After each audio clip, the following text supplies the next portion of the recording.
Early 2-0, but it is O'Sullivan's evening. Ladies and gentlemen, after an incredible week here at the Coral Tour Championship, we welcome our presentation party. Mr. Adrian Osman, the head of sponsorship for Coral, and Simon Brownell, director of World Snooker.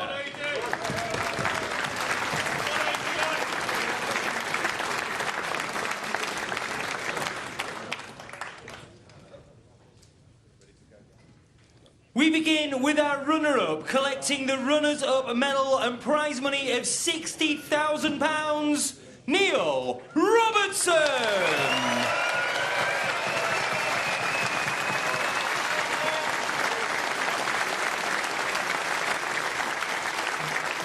Well, Neil, you really challenged Ronnie tonight. You've been a pleasure to watch all week. It's been a big week for you, and I know perhaps the snooker hasn't been at the forefront of your mind, but just sum up how this week has gone for you. Yeah, overall it's been a brilliant week. Obviously, I certainly would have taken getting to the final, but you know, you know, we both obviously could have played better, but in a best out of 25, you're never going to get the highest quality of, you know, over 3 sessions. But I thought it was a fantastic contest. We both just gave it absolutely everything, fought so hard. Just disappointed with the way I played the black. It was the wrong shot. I should have just gone into the bunch of reds rather than try to play for a loose red in the middle. And yeah, I was caught in 2 minds. And then yeah, but you know, he came to the table and he took him like the champion he is. And just want to congratulate him on #1 again. Every time we seem to be playing, it's always a milestone of some sorts. But yeah, And Neil, for you, another final here again. Of course, your 3rd final in a row. Things are looking good for you. Off to China and then the Crucible. Yeah, that's it. Yeah, obviously, you know, 3 finals in a row is a fantastic effort, but you know, to lose the last 2 is very disappointing. Even though, you know, I'm playing the equivalent of the Roger Federer of the snooker table, he's probably even better than that. Well, he is actually, and yeah, he's just an unbelievable player. And but you know, at least he let me play a little bit more than last time. So yeah, looks good going to the World Championships. You know, at least I know that, you know, should we meet at some point, then you know, I can give him a real good game. Listen, get home to that family of yours. Well done. Thank you very much for your time this week. Let's have a word with our champion. Ronnie, wow, you know, never failed to deliver. Congratulations again. On top of the world, how does that feel? Yeah, I mean, I've never been driven by #1, because if I was, then I'd probably enter a few more tournaments. So to get to #1, only having played half the tournaments the other guys has, it's probably one of the best achievements, I suppose, in sport across all levels, you know. So I'm delighted, but just, you know, for me it's just about trying to get a bit of silverware now towards the end of my career, because I'm ready for the seniors tour.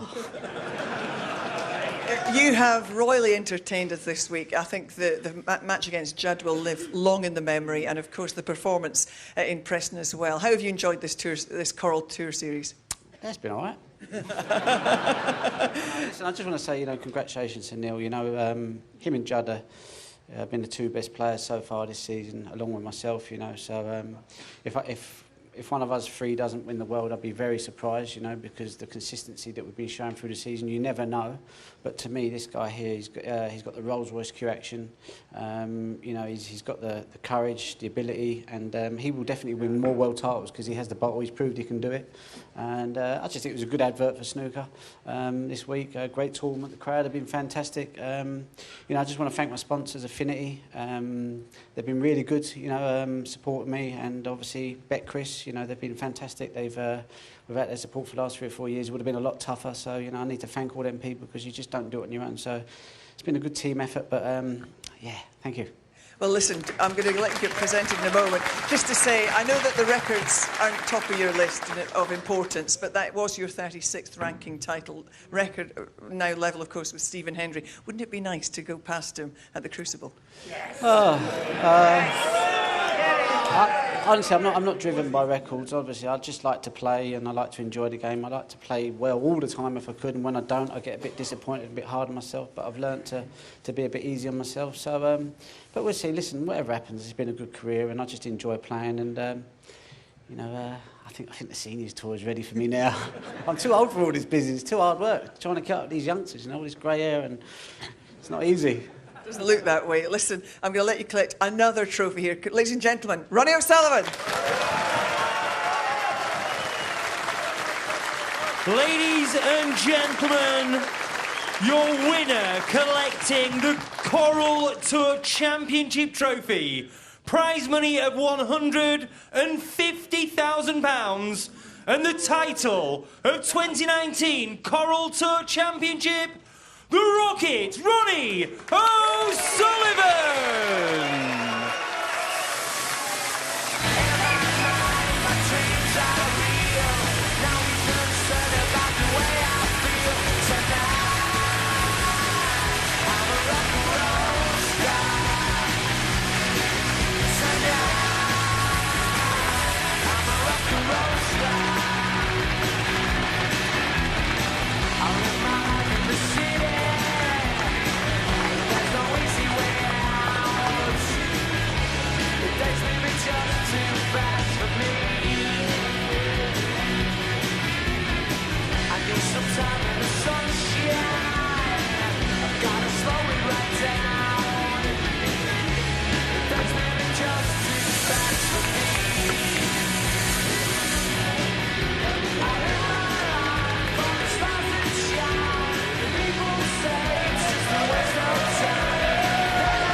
Well, we have got rather used to seeing Ronnie O'Sullivan lifting silverware on ITV Snooker. And there he is again with the inaugural Tour Championship trophy. Stephen Hendry, that's his 36th ranking title. He looks at times to be in the form of his life. We've seen a little bit of everything this week from Ronnie, haven't we? We've seen patience, we've seen power, we've seen sublime snooker, we've seen the full gambit. Yep, and he had to battle his demons tonight, and the way he was playing, he showed a lot. As I said in the commentary, it's the most animated I've seen him for a long time in regards to showing out about bad shots and whatever. But in between that, there was so much brilliance, individual brilliance. It was just it was great to watch. Yeah, and you're right. I mean, all of the things you mentioned and the frustration, which often has seen him lose matches. But he seemed to be able to channel that in an aggressive way and still come through. You know, there were times when he didn't even look like he was under pressure. He was just playing like sort of freewheeling through frames at the end of that match. Quite difficult to do, so close to a win. And, you know, Alan, he's been the man we've talked about all week, obviously coming off the back of Preston. Yet he soaks up all that pressure, the attention, the focus, and he delivers time after time, even when he is, as Neil says, sometimes not getting the shots, not getting the run of the ball that he wants. It's a good point, because he does. He comes into every tournament now as the overwhelming favourite, and he lived up to it, we'll have to say. He's got every way of playing now. He can dig out results, you know. He can win close frames. He can do it in every which way you want, and he's the best at the moment. And going into Sheffield, he's the man to beat. Let's take a look at how he won this final then. This is the last frame. Yeah, this, as Stephen said, was just a lapse of concentration. He's playing for a couple of reds to left middle, and at this level you're going to get punished. These two shots, incidentally, by Ronnie to follow it up are not easy. Little blind red, same with this pink, and when he potted the pink guys, you think it's done and dusted. Neil will be disappointed the way he's lost this match with a black off a spot. Poor way to lose the last frame, because he had a decent chance there, but once he lost it, it was just inevitable, wasn't it, what was going to happen? Well, I think that was the shot when you know the game's over, because he played the ground. He's got remarkable cue ball control there, and never more than just that one shot alone, which showed you exactly what it is. And the fact is, you know, he's won this event, and he looks by far and away the best pro in the world. I think that Neil Robertson chucked everything he had at him. I thought he's almost a little emotional when he spoke to you, Jill, there at the end, as if, you know, I've given everything I can. He's won the lot, hasn't he? He's got everything. He's got the Coral Cup standings. He's won that. He's won the, I don't know, 36 ranking events. He's just got everything, And hasn't he's he? creeping very close towards £1 million worth of prize money in a season, which is phenomenal, given, as you say, he doesn't play in all the events. Yeah, and he just plays to win. That's the beauty of it. You know, he doesn't play for money. He plays for his own kind of satisfaction and try to perform the way he knows that he can. He said many times he thought he was this good when he was a kid. And that's the reason he plays now. And I think he's got his schedule bang on, you know, he doesn't play in everything.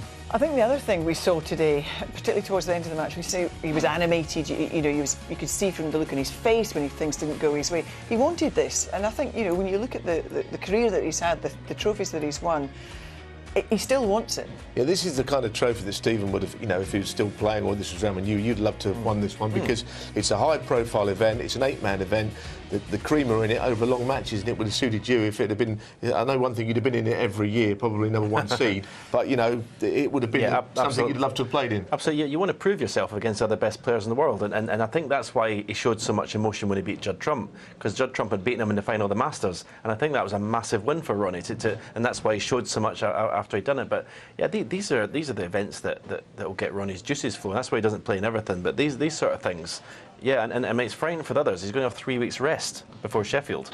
And that's what suits him. He picks his tournaments because that's how he feels he can get the best out of his game. Obviously, we've had this big, long final today, best of 25. Great preparation for the Crucible. You know, we say it's the joint now with you on 36 ranking title wins. You know, it could happen in Sheffield. It's not if, it's when, isn't it? I knew that when I retired. All the century breaks, the maximums, everything. It was if, not when. So yeah, I'm expecting it. But he is. Ronnie said out there, it's the first time I've sort of heard him big up his own chances in the world. He says one of him, Robertson or Trump will probably win it. And do you know why that could be? I mean, he's only lost to 4 opponents this season, and only one of those is the top 16 player, Judd Trump. The others all outside the 16 in the world. So why is anyone going to beat him? Yeah, it's going to be a big job for anyone to beat him. It's a good point Stephen made. 3 weeks rest before the big one. OK. Well, just a reminder, we've barely recovered from Cheltenham and we're off racing at Aintree. It's the Grand National Festival, of course. It starts on Thursday, the 4th of April. Every day, the build-up from 9:30 on ITV4 in the opening show. And then from 2 o'clock, you'll have live racing on ITV and STV.